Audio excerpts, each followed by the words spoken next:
Qala khurujun Nabi sallallahu alaihi wasallam minal hisar. Keluarnya Rasulullah Nabi Muhammad SAW minal hisar, dari hisar. Hisar itu apa namanya kita? Diboikot ya, pemboikotan.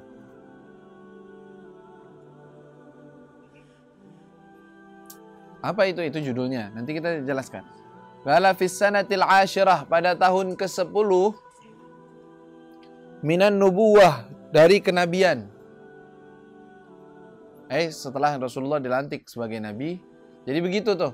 Kalau dalam kitab sirah, ya, kitab sirah, kita baca sirah tuh ada tahun sebelum kenabian, tahun setelah lahir. Tahun pertama, 2, ketiga, 12 tahun. Sampai Rasulullah jadi nabi. Umur beliau 40 tahun. Nah, setelah itu kejadian semua terikat dengan kenabian. Tahun pertama setelah kenabian. Tahun kedua, tahun ketiga, sampai 13 tahun. Selesai. Setelah itu ada hijrah. Setelah itu nanti tahun pertama setelah hijrah. Nggak pakai kenabian lagi. Tahun pertama setelah hijrah, tahun kedua setelah hijrah, tahun ketiga sampai terus. Sampai sekarang. Sekarang ini tahunnya gimana? Hijrah. Kan hijriyah kita bilang. Berarti 1439. Tahun itu apa? Dari kapan? Dari hijrahnya Rasulullah, bukan dari kenabian, bukan dari kelahiran, tapi dari hijrahnya Rasul sallallahu alaihi wasallam. Nah, ini disebutkan di sini fi sanatil ashirah, pada tahun ke-10 minan nubuwah, dari kenabian. Ya. Ittafaga khamsun min asyrafi Quraisy, ittafaga sepakat, khamsun 5 orang, min asyrafi Quraisy, dari pembesar-pembesar Quraisy. Kalau di sini disebutkan Quraisy berarti bukan orang, tetapi suatu kabilah. Ya, suatu kabilah. Walaupun Quraisy sebenarnya nama orang. Yaitu jidnya Rasulullah. Jid Rasulullah namanya Quraisy.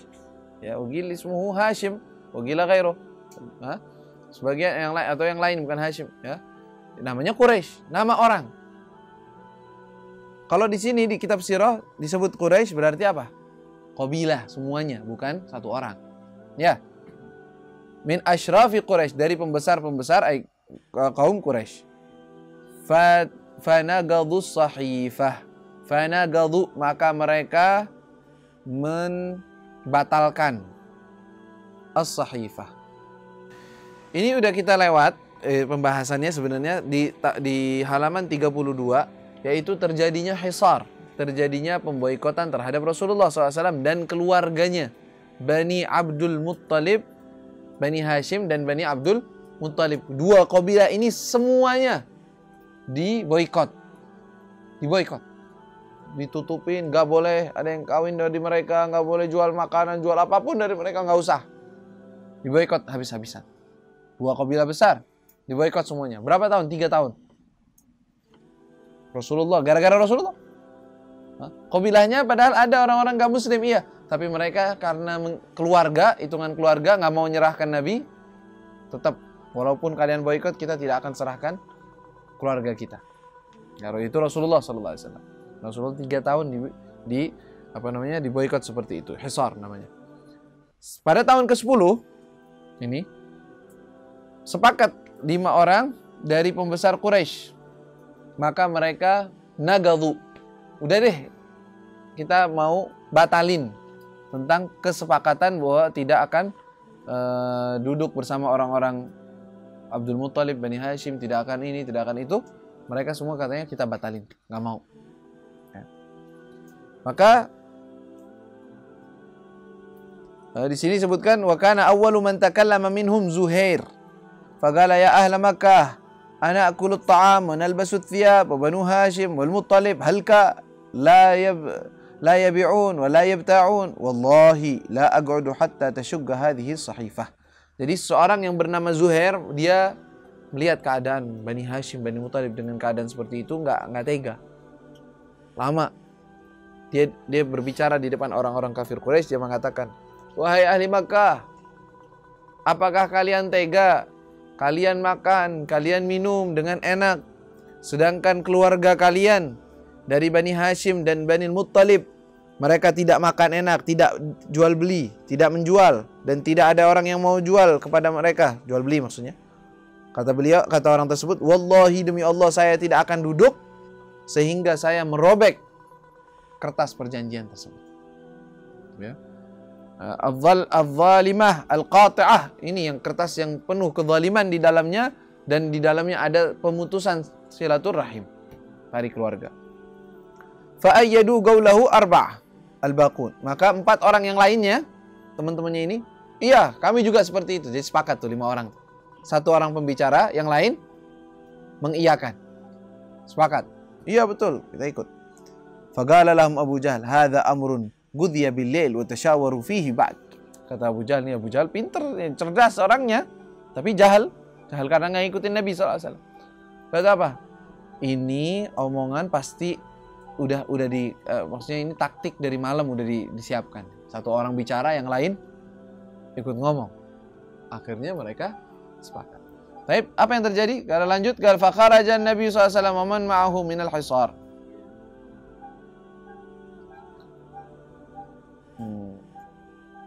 Nah, fakharaja Nabi, maka keluar Nabi sallallahu alaihi wasallam, wa man ma'ahu, dan siapa orang yang bersama beliau dari keluarga beliau. Minal hisar, dari pemboikotan tersebut. Ba'da an makathu, setelah mereka tinggal fi sya'bi, dalam lembah. Jadi mereka disuruh tinggalnya di lembah sana, dikucilkan mereka. Kayak di apa ya? Diboikot lah, satu keluarga gitu tinggal sana. Nggak boleh datang ke kota kita, nggak boleh masuk Mekah, nggak boleh begitu.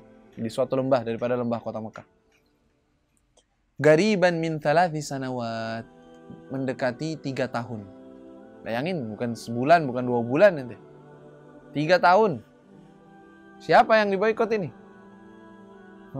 Nabi Muhammad SAW, Rasulullah. Ya. Baik, qala la yasilu ilaihim syai'un, la yasilu, tidak sampai, ilaihim, kepada mereka, syai'un, sedikit pun, minat ta'am, dari makanan, illa khufyah, kecuali secara diam-diam. Diam-diam doang. Makanan aja nggak bisa masuk kecuali dengan diam-diam, diselundupkan biar mereka bisa hidup.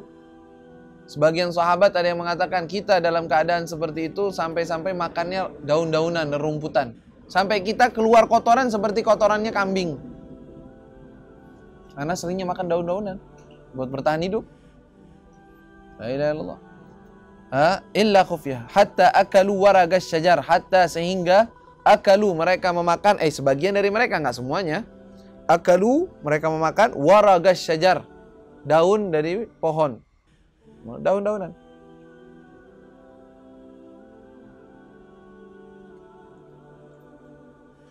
Wa kana ar-rasul, nah ketika terakhir kita artikan dulu. Wa kana ar-rasul, dan Rasulullah qad akhbara, telah memberikan kabar, annal aradah, bahwasanya hewan yang namanya aradah, aradah ini rayap, bahwa rayap qad akalatis sahifah, telah memakan habis atau telah memakan dari kertas perjanjian tersebut.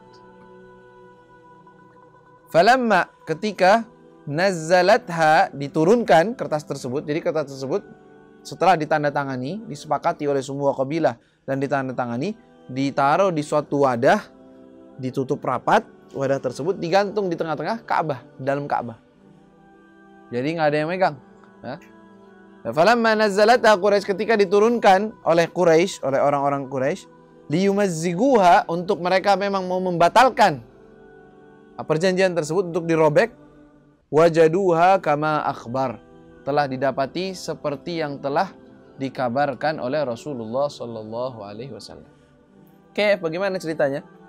Jadi ketika 3 tahun dan mulai waktunya Allah Subhanahu Wa Taala akan membukakan untuk Rasulnya untuk keluar dari tempat itu, Rasulullah diberi kabar oleh Jibril bahwa itu namanya aradah, telah memakan semua yang ada dalam perjanjian tersebut.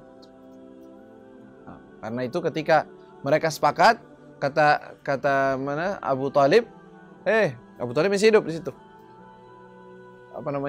Kalian zalim, kalian ini, dan lihat Ibnu Akhi atau ponakanku telah mengatakan bahwa kertas yang kalian tuliskan itu sudah dimakan rayap. Atau nggak mungkin, kita udah tutup rapat, nggak ada rayap yang masuk, nggak mungkin bisa. Kata mereka, Rasulullah memberi kabar begitu. Ya udah kita lihat, benar kan nih? Dan mereka juga ada sebagian sudah sepakat untuk merobeknya. Ketika diturunkan, dibuka, ternyata semua kertasnya sudah dimakan rayap kecuali tulisan Bismikallahumma. Karena mereka nulisnya gitu, Bismikallahumma. Itu tulisan itu tidak dimakan rayap, yang lainnya habis makan rayap. Udah nggak ada perjanjiannya, bro. Ya, perjanjiannya sudah ada, habis itu mereka keluar lagi. Nah, tidak lama dari itu wafat, daripada setahun setelahnya wafat Abu Talib, wafat Sayyidah Khadijah pada tahun setelah itu. Jadi kemungkinan besar sebab wafatnya adalah beratnya dalam keadaan itu di sana, dalam keadaan di boykot itu sangat berat. Dari kisah ini kita lihat bahwa perjuangan Nabi SAW dalam berdakwah tidak mudah dan ujiannya berat dari Allah Subhanahu Wa Taala memang. Dan itu semua kehendak Allah. Bukan berarti nggak ada kehendak dari Allah. Allah bisa saja baru sehari Rasulullah dikeluarkan dari situ. Ya, Rasulullah terbang, Rasulullah pergi, Rasulullah keluar dengan mukjizat, dengan apapun itu bisa. Kok nggak dikerjakan? Rasulullah nggak doa apa? Hah? Biar kita tahu bahwa sebesar-besar apapun maqam seseorang, ketinggian seseorang, qadha dari Allah Subhanahu Wa Taala ada. Dan di atas itu ada hikmahnya. Jadi kalau ente kena suatu musibah, apalagi dalam perjalanan dakwah, apalagi dalam perjalanan kebaikan, terus ada menghambat sesuatu, ada yang menghalang sesuatu, terus ente, ini mau dakwah, nggak ada baik-baiknya, orang nggak ada gini. Ente nggak sabar seperti Rasulullah sabar, ente nggak tahu. Ente maunya dakwah lancar, enak. Rasulullah aja nggak dapat begitu, ente maunya enak. Makanya wajar adanya begitu. Dan Rasul SAW sabar atas apa yang terjadi di situ, dan di belakang itu ada hikmah itu. Untuk meninggikan derajat orang-orang mukminin, untuk ujian, untuk itu. Tapi alhasil 13 tahun Rasulullah berdakwah di kota Mekah itu benar-benar pahit. Pahit sekali. Keluarga sendiri ini soalnya. Tolak beliau, dikucilkan, dijauhkan, bahkan di 3 tahun. Begitu keadaannya. Bayangkan 3 tahun nanti dikucilkan oleh keluarga besar dari suatu kabilah. Bagaimana keadaannya? Beliau tetap dakwah, tetap mengajarkan, tetap duduk dengan para sahabat, tetap menerima wahyu, tetap berdakwah. Terus gimana? Nggak keluar, nggak boikot, nggak demo, atau marah? Ada qadarullah. Kerjakan apa yang beliau perintah. Nanti di waktunya ada waktunya jihad, dia perintahkan jihad nanti. Tapi di waktu itu belum waktunya, ikut perintah Allah Subhanahu wa taala. Ya. Hakadha. Allahumma shalli alaihi wa ala alihi. Wallahu ta'ala a'lam.